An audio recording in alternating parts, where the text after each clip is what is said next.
Okay, guys, I'm going to try to be quick here. I just wanted to, this is going to be what I plan to do all along with the school, is just to share all of my birthing experiences and the things that happened. And I was just reminded of something amazing. Give me a second here. Let me get this to a screen share. There we go. Okay, screen share. We can do this. Okay. So I wanted to take you to Facebook real quick. This mama just gave me permission to share a story of a birth that I was at, and I kind of wanted to go through the whole storyline with you real quick. Okay, so I read this book called The Baby Catcher. Penny Simkin, I believe, is who wrote it. I don't have it sitting in front of me. This is a great read. It really wasn't written for midwives, but a lot of midwives read it and then kind of take the stories to heart. There's a couple things I want you to get from today's lesson. And one, I want you to start every time you see a birth story, Facebook or YouTube, or you read it in a book, I want you to imagine yourself as the midwife or the care provider. And I want you to be consciously thinking, what would I do in this situation? Do I agree? Do I disagree? Not to make the person wrong that's doing it, but in your opinion of everything, how do you feel about it?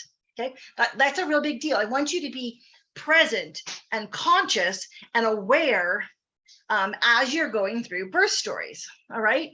And I want you to always forever be picturing yourself as the provider. How would I feel? Would I be afraid? Would this happen? Would this happen?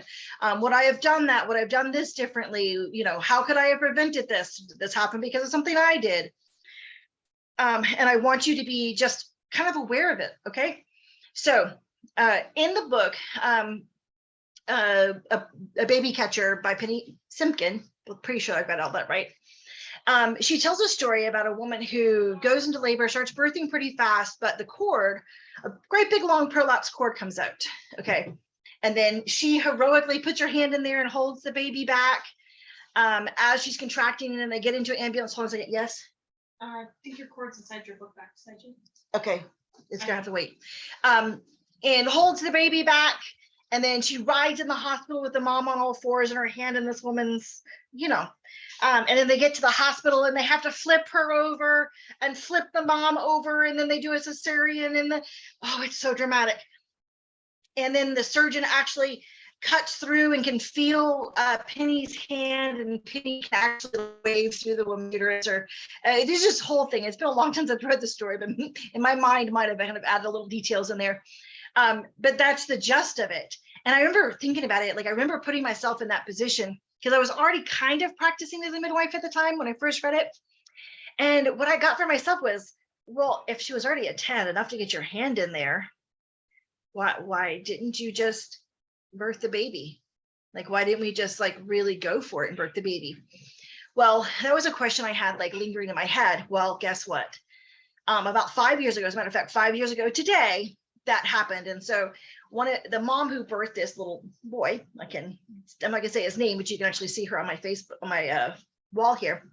I'm gonna kind of go through it real quick because it's kind of cute. So she's talking about how he's wild, and even his entrance was kind of unique. And I put on there, is this the one I was present for his birth? That was wild. I would love to teach on his birth story. And she's like, yes, ma'am, and feel free. So she's basically giving me permission to talk to you about it. So I'm going to tell you about hers. And I was like, oh, thank you. It's just that he had a full cord prolapse. And when I mean full cord, I mean that cord was out. Like 6 inches of that cord was actually exited the woman before the baby even ground. And I had a split-second decision just to be like, do I call an ambulance and hold the baby back? Or do we just push through and get this baby out? Well, the factors I took into play were the cord was actually pretty big at the time. And the mother was a grand maltef. She'd had several children at this point. So it was, I think this was number, I want to say 7. I might get this wrong though. And if she's going to get really upset if I get this wrong, but it has been 5 years. Anyway, this baby just comes right out. The baby ended up having several true knots, and I can ask, she might have pictures of the true knots and I might be able to use that at a later date. Baby was perfectly fine. Didn't even need resuscitation. Like there was nothing wrong, like absolutely nothing wrong. And so here's this cute little picture right after birth. Isn't he adorable?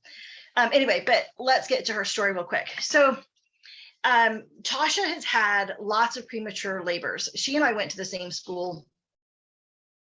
And, she kept going into premature labor and with all of her babies, and then she'd go to the hospital and end up, doctor managed birth and premature baby and the whole 9 yards. Well, with this one, it was no different. And she had talked to me early in pregnancy about wanting me to be her midwife, but not wanting to pay me or not wanting to like really commit to me being her midwife, because she was probably gonna have another preterm birth and she's probably not gonna be able to have home birth anyway. And sure enough, I think it was like 33, 34 weeks, she goes into labor with this one. And it was disappointing. She goes to the hospital and they're like, you're not dilated, and go home. I think I gave her some herbs to slow it down or something, or she did something. Anyway, she goes home. I think this happens like 2 or 3 more times. And then she just stops. Like she just stops going into premature labor and just continues to carry. She ends up carrying him, I do believe, and I don't have her record sitting in front of me, but I do believe she was just shy of 40 weeks. So it was plenty long enough to birth at home. She goes into labor. I had just got done catching a baby, who was located about an hour and 45 minutes away. And this was an intense birth too. That was my 13-pounder, huge child. And I've been up all night with that baby and I'm exhausted. But I'm like, okay, well, get there. So I wrap up what I'm doing. I get in the car. I've changed clothes. I'm running there to her place. And her contractions are only about 8 to 12 minutes apart. And wasn't super nervous about getting there. It felt funny to me, but it wasn't. It felt like I needed to get there because she'd had so many kids. Anyway, I get there, I walk in and look at her. She gives me this almost distressed look on her face. She's fully clothed. She was actually an incredibly modest woman and wanted herself completely covered. So I didn't discover the prolapse cord until I asked permission to look and, because I had felt something. And anyway, but I get there, she looks me in the face and she says that they're 8 to 12 minutes apart. I go in the next room to make an anti-hemorrhage tea because she has a history of hemorrhaging. And I hear her, while I'm in the other room, scream and holler. Basically, all of a sudden, her contractions, as soon as she knew I was there and everything was present and ready to go, her contractions picked up to like back to back to back to back. And I have the tea started, but that was about it. I run in there and I've only been there maybe 5 minutes. I run in there. And she's pushing, and I ask her, I pull up the back of her skirt. There's this great big long cord.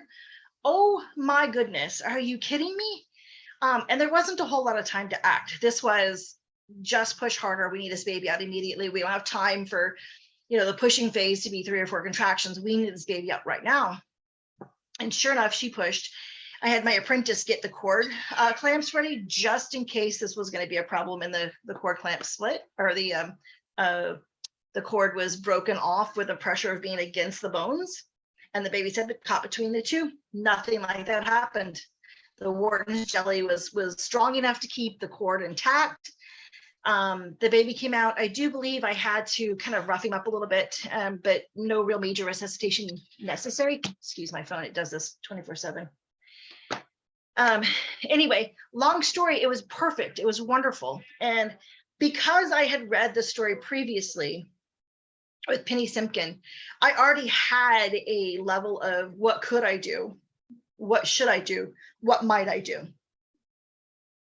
And this is not my only cord prolapse. I'll talk another day about another cord prolapse. I need to talk to his mother first and make sure it's okay to share his story and make sure she edits it, because that one has a different outcome. The baby's okay, but it was a lot more, it wasn't this simple and cut and dry and everything is perfect. And, I call it, rainbows and gumdrop land. This one was, the other one, not quite so much. Anyway, so I just wanted to share that with you. The moral of this story is just because it worked for one person doesn't mean it's going to work for you. Okay. And just because one person says this is how we do this doesn't mean that's going to work for you, which is why in this school, I'm going to give you lots of different things to do. So Penny Simkin handled the way that Penny Simkin handled it. And that's what worked for her mom in that particular situation. Okay. For me in this situation, what worked was to get the baby out. And the other cord prolapse that I had, the cord actually snapped before the baby even crowned. So I couldn't even see that there was a cord being compressed. And so we had 400 cc's of blood come out with the baby. I'm going to have to talk to that mother first, though, and make sure I can really share her story, kind of get that in writing that it's okay to share her story. Okay. But first, I kind of wanted to just show you, just talk to you about some of the things that happen as a midwife that you don't need to fear that they're going to happen to you. You just need to be able to trust yourself that you know the different things that you can do to combat what's happening. So Carla Hartley used to say, birth is as safe as life. And that's true. Birth is as safe as life. And one of the things that I'm going to reiterate over and over and over is you don't hold life in your hands. You could want, like if you're out there and you know, you were a bad guy and you're shooting somebody, you could want that person dead. That doesn't guarantee that they're going to die. Well, the transverse is true. As a midwife, we don't get to will a child to live. We aren't the arbiters of life and death. Whether you believe in God or don't believe in God, it doesn't matter. You never, ever hold the power of life and death. You do the best you can do. And there's a certain level of, you just gotta, you know, just gotta take an effort and take an action. So anyway, guys, thank you. This has been amazing. And I hope to share more candid conversations and birth stories with you. I think it's these stories and sitting at the foot of someone who's already done this that really help to shape us. I have a little Gloria LeMay in my head. So as a matter of fact, I have a Gloria LeMay, I have a Patricia Edmonds on my phone. Oh, sorry. I have, say, Gloria LeMay, Patricia Edmonds. I have a little bit of Carla Hartley up there. I have a lot of Jill McDaniel. Woo, that one's yelling at me all the time. And then, of course, I have the preceptors I've served under. I have their stories that go through my head that help me to pick apart the situations I'm facing and kind of relate, you know, what's happening to stories I've heard told. So just now, you've heard two forms of cord prolapse stories. And I think those stories in your own head, I want you to put yourself in my shoes.